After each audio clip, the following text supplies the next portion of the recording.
Des couveuses modernes, l'appui des auxiliaires vétérinaires constitue de nouvelles techniques introduites dans la filière pintade dans la région des savanes au Togo. Ces innovations améliorent la santé et la survie de leurs pintades. Moi, c'est Kombate Yalvondia. Je vis à Tchandana, dans le canton de Naki Ouest. Le projet hors gris des savanes est mon point du départ.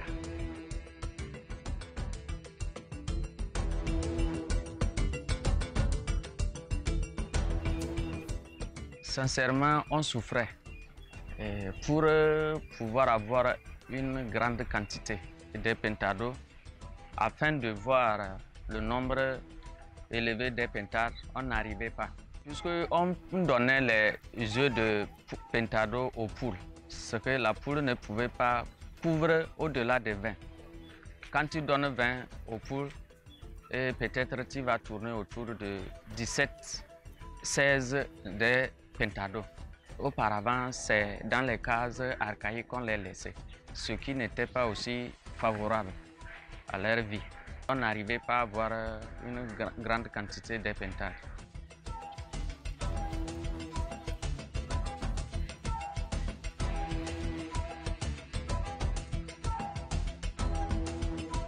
Comme le projet a béni, il nous a fait bâtiment. Donc beaucoup de choses comme, je vais dire, la technologie. Quand la machine est arrivée, on arrive à mettre plus de 200. Donc, ce qui peut toujours sortir au-delà de 100 en allant. Donc, c'est ce qui nous a permis aussi d'avoir un grand nombre de pentades. Et cela ne suffit pas. Donc, c'est avec l'aide des vétérinaires qu'on arrive à les suivre du premier jour jusqu'au pentade. C'est les vétérinaires qui nous assurent la santé, les conseils, la nourriture. Et même s'il y a les signes premiers de maladies qui peuvent apparaître, donc les vétérinaires vont voir ça en même temps et en même temps on fait les précautions. C'est ce qui nous permet d'avoir une grande quantité de pentades dans nos poulaillers.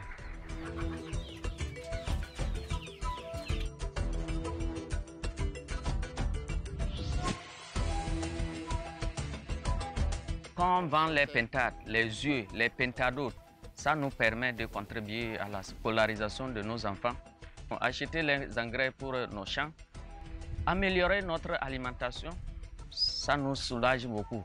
Et si même il y a besoin en cas d'aller dans les centres de santé soigner, c'est-à-dire maladie, donc il prend tout à pu.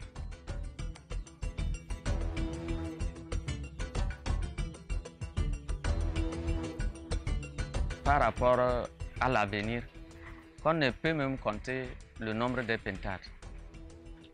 Et il y a aussi les petits frères qui viennent ici chaque temps demander l'aide, les conseils aussi. Donc j'espère encore former beaucoup. Et quand vous serez ici, je vais les appeler un à un.